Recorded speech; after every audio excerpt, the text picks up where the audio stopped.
Hi guys, நம்ம இன்றைக்கி mutton gravy தான் பண்ண போகிறோம். அதுக்கு நல்லா ஒரு 1/2 கிலோ மட்டன் எடுத்து நல்லா கழுவி க்ளீன் பண்ணி வச்சுக்கிறேன். இப்போ இதை நம்ம என்ன பண்ண போகிறோன்னா குக்கரில் மாற்றிக்கலாம். நல்லா பாருங்கள், ஃப்ரெஷ்ஷான மட்டன். இதை நம்ம நல்லா கழுவி இதுக்குள்ளே போட்டுக்கலாம். இன்றைக்கி நான் 1/2 கிலோ மட்டன் வச்சு தான் மட்டன் குழம்பு செய்ய போகிறேன்.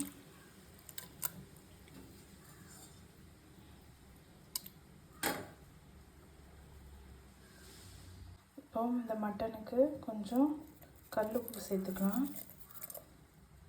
அடுத்து கொஞ்சம் மஞ்சள் பொடி சேர்த்துக்கலாம். அடுத்து 1 டம்ளர் அளவு போல் தண்ணி ஊற்றிக்கலாம். ஊற்றிட்டு இதை நம்ம ஒரு 5 விசில் போட்டு எடுத்துக்கலாம். ஓகேங்களா? ஹாய் காய்ஸ், நம்ம சின்ன வெங்காயத்தை உரித்து வச்சுருக்கோம். அது சின்னதாக நறுக்கி எடுத்துக்கலாம். எண்ணெய் ஊற்றிக்கலாம்.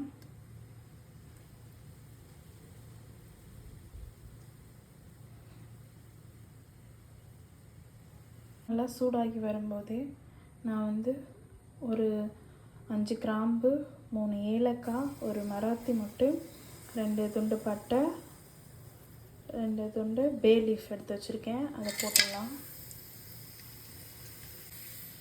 சின்ன வெங்காயத்தை நல்லா பொடியாக நறுக்கி வச்சுருக்கேன். அப்புறம் அது கூட கொஞ்சம் கறிவேப்பிலையும் சேர்த்து போட்டுக்கலாம். நல்லா மிக்ஸ் பண்ணிக்கலாம்.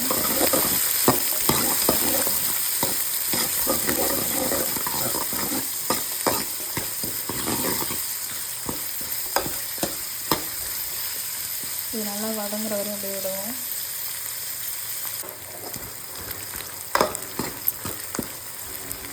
இந்த மாதிரி நல்லா ப்ரௌனாக சின்ன வெங்காயம் வதங்கும்போது நம்ம 2 தக்காளி பழம் பார்த்து நல்லா கட் பண்ணி வச்சுருக்கோம். அதையும் இதில் சேர்த்துக்கலாம்.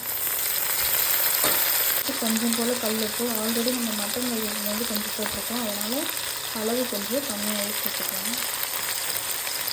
நல்லா மிக்ஸ் பண்ணிக்கலாம். பார்த்திங்களா, மட்டன் நல்லா வெந்துருச்சு. 5 விசில் போட்டு வேக வச்சு எடுத்துருக்கேன். நல்லா பூ போல் வந்திருக்கு.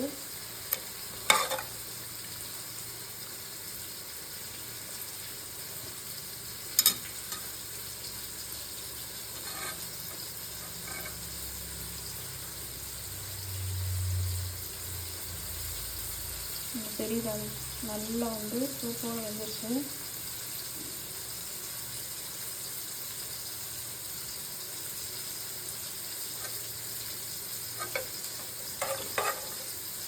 நல்லா மசிஞ்சிடுச்சு.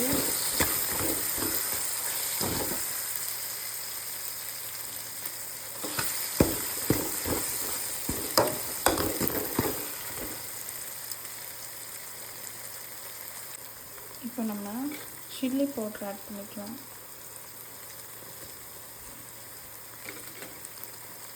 அப்புறம் மல்லிப்பொடி ஆட் பண்ணிக்கலாம். அப்புறம் மட்டன் மசாலா ஆட் பண்ணிக்கலாம். நல்லா மிக்ஸ் பண்ணிக்கலாம்.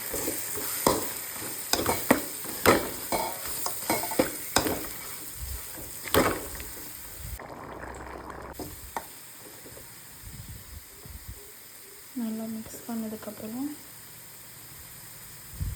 வேக வச்சு வச்சுருக்கோம் இல்லையா மட்டன், இதை தண்ணியோடையே இதில் சேர்த்துக்கலாம்.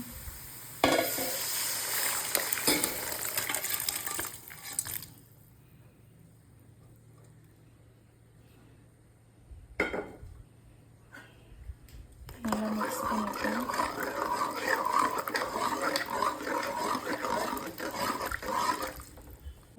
கசகசாவும் முந்திரியும் ஊற வச்சுருக்கோம் இல்லையா, அதை இதில் மிக்ஸி ஜாரில் சேர்த்துக்கலாம்.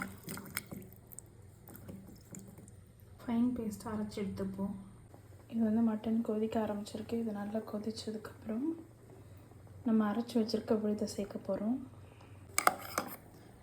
இப்படி இந்த பேஸ்ட்டு போல் அரைச்சி வச்சுக்கலாம். நல்லா கொதிச்சிருச்சு.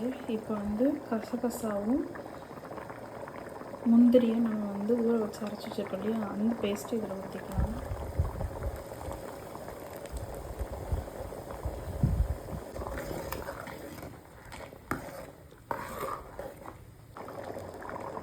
கட்டியான தேங்காய் பால் ஊற்றிக்கலாம்.